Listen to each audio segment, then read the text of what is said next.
the Greek word arché, which is spelled alpha, rho, he, eta. Those are the Greek letters. And this word is a point of contention for many people. It's translated predominantly as beginning, and it's a point of contention especially in Revelations 3:14, where a lot of people like to say it should have been translated authority. Well, authority or ruler or some variation thereof. I would like to address that with this.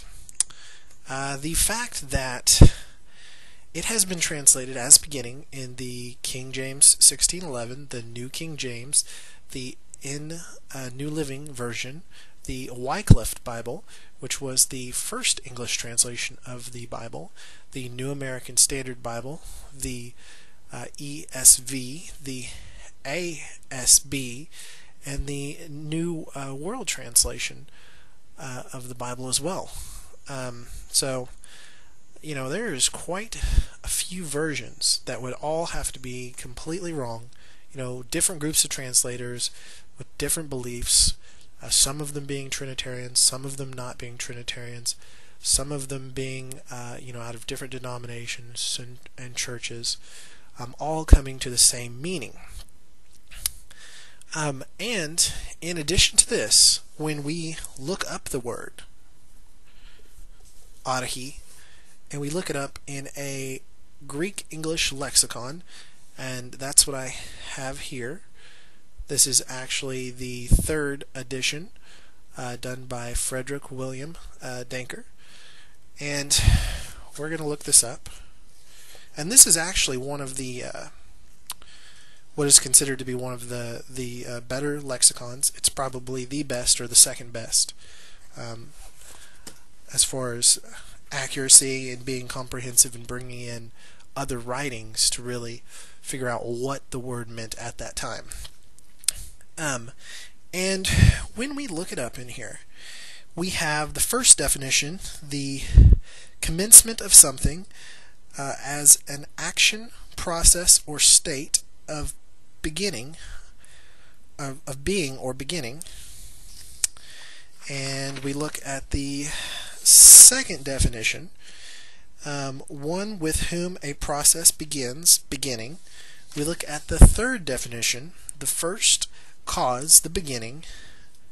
The fourth definition, a point at which two surfaces or lines meet, corner. The fifth definition, a basis for further understanding, beginning. And all the way down here, at the sixth definition, we have an authority figure who initiates activity or process, ruler, or ruler, authority. And then at the seventh definition, we have sphere of one's official activity or rule, office. So, way down here, at the very last two definitions, the last two come under that heading of ruler.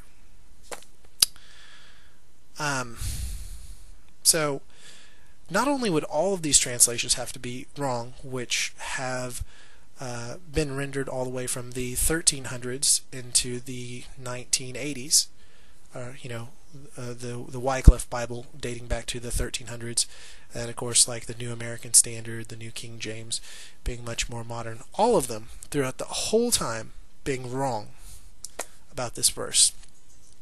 All those different translators with different motives and different theologies, all being wrong. Not to mention that we would have to find a compelling reason that the first 5 definitions should be overlooked, and we should go to the 6th or 7th definition possibility. And I also ask you to consider this fact, that almost every Greek word has a different meaning, has an alternate meaning, if you will. You can do this to any verse, to any word. You can look up and you can find a different meaning. And what's to stop us from picking any verse we want that disagrees with our theology, picking a word, going for the fifth meaning of it, the seventh meaning, the seventh possible definition, and saying, oh no, but this is the right way it should be done. We've got to use our common sense and got to realize that when, it's the primary definition, unless there's some compelling reason, some context that in this verse, in this book, that should lead us to come to the other conclusion, then we have to come to the obvious conclusion, which is it means beginning, which is the proper translation. Thank you very much for watching.